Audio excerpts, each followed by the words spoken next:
আমাদের স্কিন যেন সুন্দর দেখায় এবং এখানে বয়সের ছাপ বোঝা না যায়, সেজন্য আমরা কিন্তু অনেকেই কোরিয়ান স্কিন কেয়ার করি বা অ্যাস্থেটিক ট্রিটমেন্ট নেই, যেমন বোটক্স, ফিলার এগুলো করি। কিন্তু ইজ ইট ইনাফ? হ্যালো, আমি কানিজ, আমি একজন বায়োকেমিস্ট এবং ডিয়ার ডায়েটের হেলথ কনসালটেন্ট। গত 5 বছর ধরে আমি কাজ করছি সায়েন্স ব্যাকড বায়োলজির সাথে হেলথকে কানেক্ট করে এরকম ফ্যাক্টস নিয়ে। আমরা যদি অ্যান্টি এইজিংয়ের ব্যাপারটা বুঝতে যাই, তাহলে আমাদের ফেশিয়াল স্ট্রাকচারটা একটু বুঝতে হবে। আমাদের ফেশিয়াল স্ট্রাকচারের মধ্যে সবচেয়ে প্রথমে আছে ফেশিয়াল বোন বা হাড়, তারপরে আছে মাসল, ফ্যাট এবং স্কিন। এই 4টা কম্বাইন করেই কিন্তু আমাদের ফেসের যে তারুণ্য সেইটা প্রকাশ পায়। আমরা যখন উপর থেকে কোনো একটা ট্রিটমেন্ট করি, সেই ট্রিটমেন্টগুলো কিন্তু ডক্টররা বোন স্ট্রাকচার বা ম্যাপিং ধরে করেন। ধরা যাক ফিলার ট্রিটমেন্ট বা থ্রেডিং ট্রিটমেন্ট করা হচ্ছে, তখনও কিন্তু জ লাইন স্ট্রাকচার, চিক বোনের স্ট্রাকচার ধরে ডক্টররা সেই ট্রিটমেন্টটা দিয়ে থাকেন।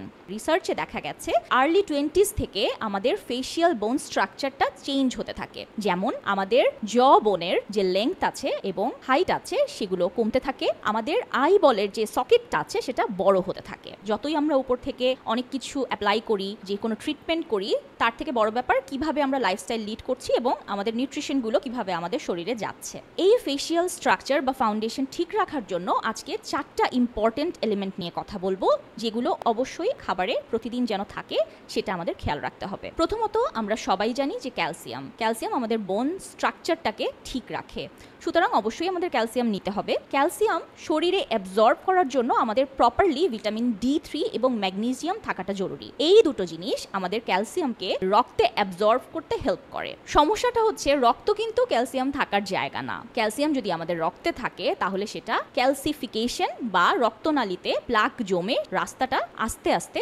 ছোট করতে থাকে। আমাদের ক্যালসিয়ামটা যেতে হবে বোনে। রক্ত থেকে হাড়ে ক্যালসিয়ামটা টেনে নিয়ে যাওয়ার জন্য কাজ করে ভিটামিন K2। অর্থাৎ আমাদের এই 4টা কম্বিনেশন একসাথে নেওয়াটা খুব জরুরি। কোন কোন ফুড সোর্স থেকে আমরা এটা নিতে পারি?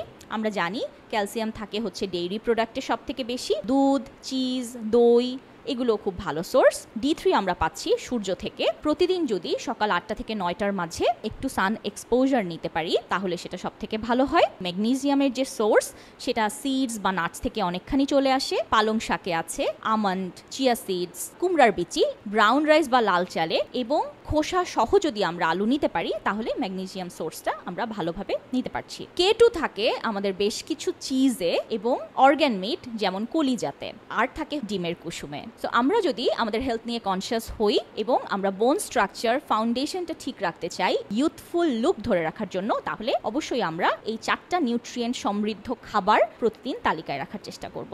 সামনে দেখা হবে আবার অন্য কোনো টপিক নিয়ে। ভালো থাকবেন।